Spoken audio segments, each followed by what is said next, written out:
welcome to NRV Adventure, and this is going to be part 3 of, well, our adventure since we've arrived in Acapulco to help out with Hurricane Otis. And the site is called HurricaneOtisRecovery.com. I believe that. I'll leave the site and website in the links down below. And that's where the fundraiser is for what we're doing. I think we're up in around $400,000, and we're working our way. We're working our butts off every day to get as much stuff out as possible. We've got some big trucks coming up soon, but the video today is about a ride through the apocalypse. Basically, this was the second day that we had arrived in Acapulco. After we got settled in, Jason had to go pick his van up, and I took a stroll through Diamante and through the Costera and seen some of the absolute devastation. And this really is an eye-opener. Check it out and see what you see. It gives you an idea of how bad this storm really was. I mean, it didn't tear up too many of the buildings, but it's just the glass, the metal, the roof, all the other stuff, and just flying debris. It mangled and tore stuff up. It flooded some neighborhoods. So like I said, it went through Diamante into the Costera, up and over the mountain into the other barrios, and it's quite a sight. So check it out. Like, subscribe, share, leave comments and all that. And yeah, we are quite a bit shadow banned because we cover so much stuff about Anarchapulco and other things that are not friendly to the algorithms. So peace, love, and anarchy and all that good stuff. And thanks, Jeff, and everybody at Anarchapulco for making this possible, and all of the people who've listened to his podcasts and videos and stuff and donated. I know there's thousands of people have donated, and it is up over 400K now. So this is just amazing. All right, second day here, Acapulco. I need to go out. Jason took off without me this morning to go get his van back. So we'll see how that plays out for him. I'm gonna go assess some of the damage, I guess.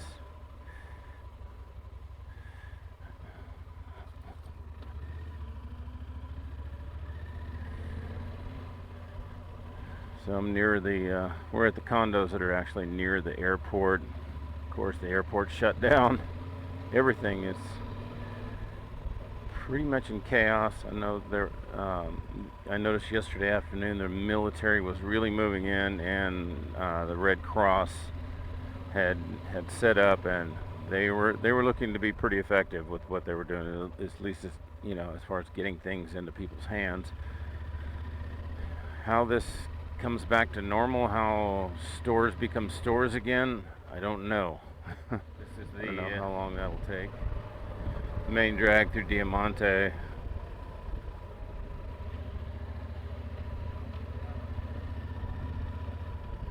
Oh.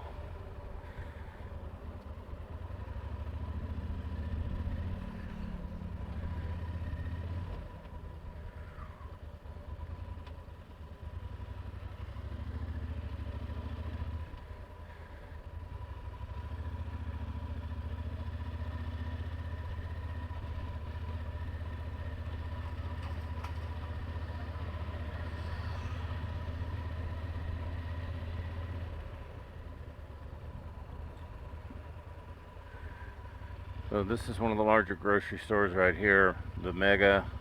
Pretty good store.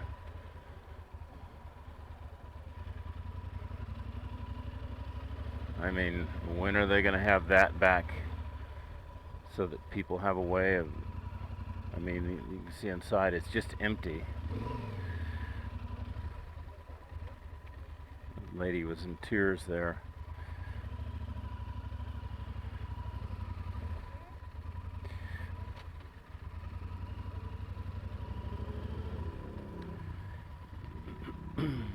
You know, they had a truck here yesterday with a big satellite dish, and I think it was giving out Wi-Fi, and because everybody was up here on the bridge standing with their phones in the air trying to get a signal. So, and you can see everybody still, they're congregated on the bridge with their phones, um, you know, getting to higher ground to get a better signal, but I'm assuming it was because of that. See, the same thing. Everyone's here with their phones. They're not taking videos or anything. They're just trying to get a signal. But I don't know where it is now, but right down here where all these people are sitting, that's where they had the satellite truck yesterday.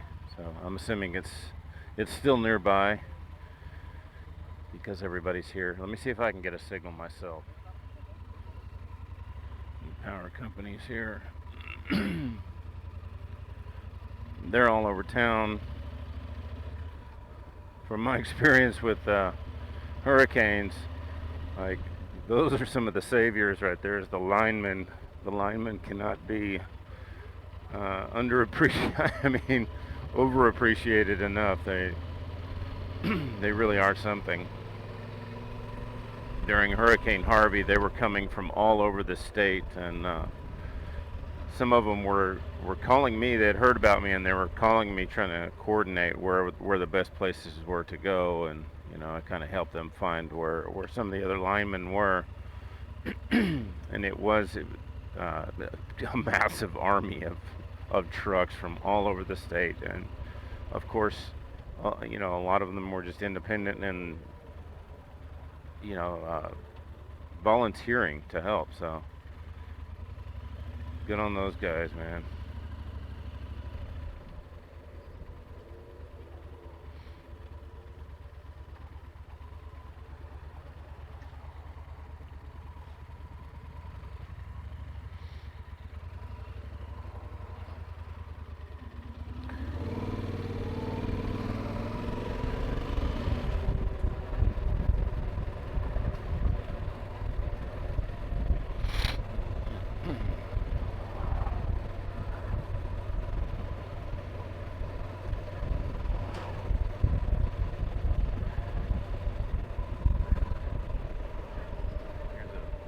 Piece of local art that portrayed some odd nudity, and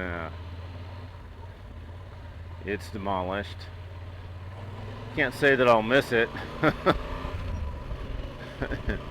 I mean, but I guess it was part of the culture here. But Jesus, it was kind of goofy looking.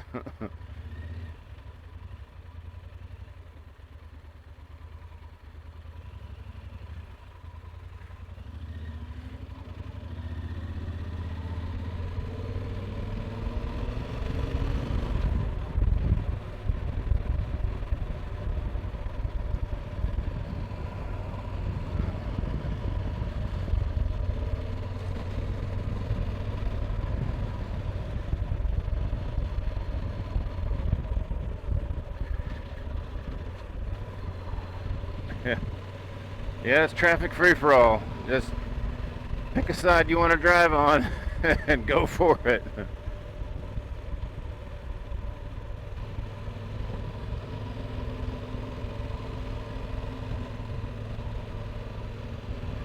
I'm gonna go up here. I found phone signal up here yesterday, or internet anyway. So I was able to send out a few messages. Let me see if I can learn any new information while I'm here.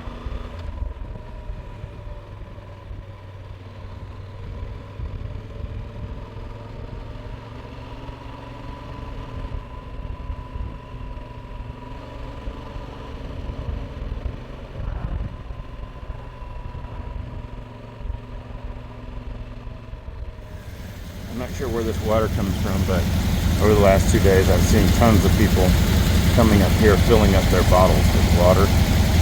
Obviously you can't drink this, but I mean, they might, I don't know. You clean it or whatever. But yeah, they see people are pulling up here to get their water for cleaning toilets, whatever it is that they're using the water for. This one here, where it's covered in stucco and plasterboard or whatever, that it didn't do so well. these newer hotels like this are pretty jacked. These people are handing out water. That's awesome. Oh, they're part of the crew, I guess.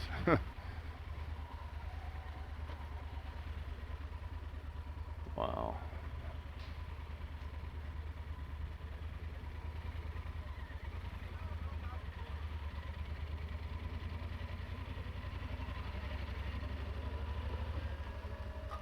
Wow. Oh my God. Well.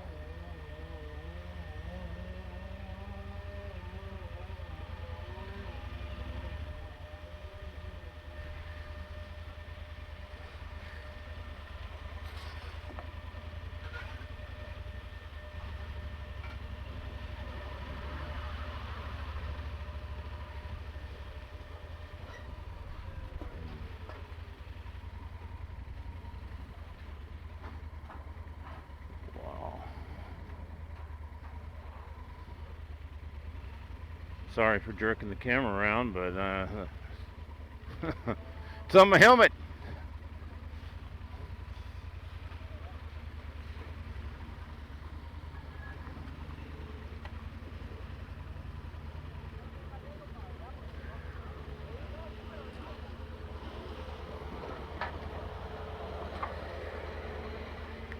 So I have to make my way through most of this side of town. So I don't have any mapping.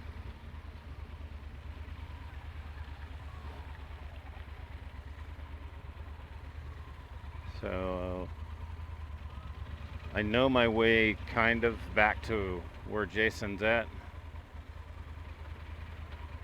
So I'm gonna work on this. Still no word from our help that's coming in. They're bringing in a lot of supplies and stuff. From what I understood, I was able to make a cellular call earlier to my girlfriend Jana, and she's keeping track of what's going on in the Telegram groups that I'm part of. And apparently they've already raised 200 grand, I think, and they're supposed to be coming in with truckloads of stuff. So I hope that arrives soon. I just went up to Jeff's house, and one of the caretakers up there said they're not here yet. Maybe they'll be arriving tomorrow. I understood from what my girlfriend said that they were coming in today. Or actually, his brother-in-law told me yesterday they were coming in today. So maybe they're not coming in yet. I don't know what these lines are for. Water lines, gas. I guess I don't know. I guess the gas is free right now because there's no way to pay for it. Unless you're just doing cash. Oh. Well, it looks like they've got a good staging area there for all those trucks.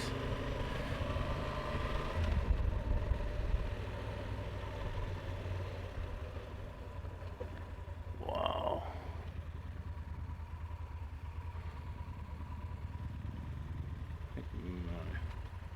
My friend Ron has a condo right here somewhere.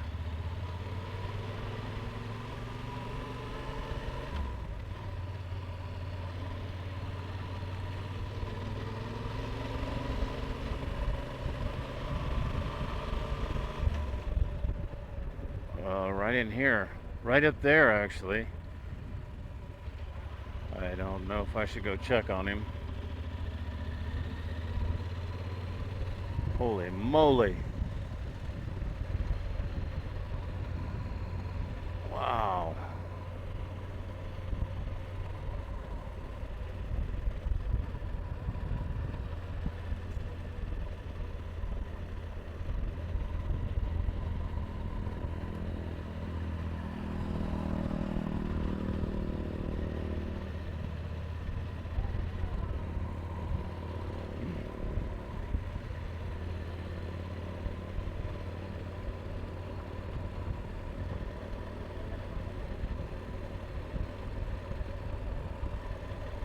guys walking around with bolt cutters.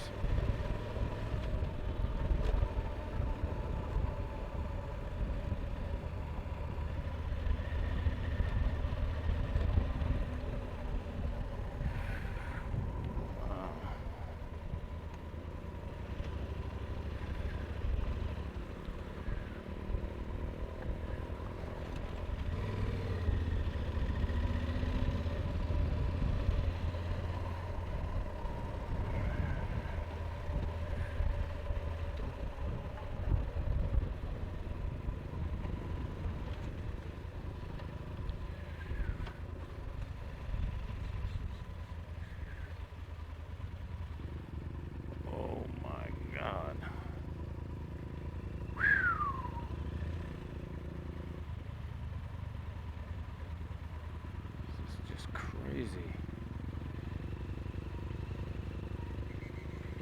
Okay, I think this road actually can take me up to where I need to get.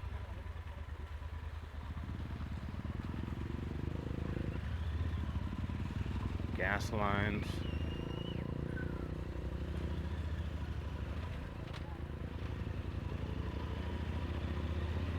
Well, I'm on the right path.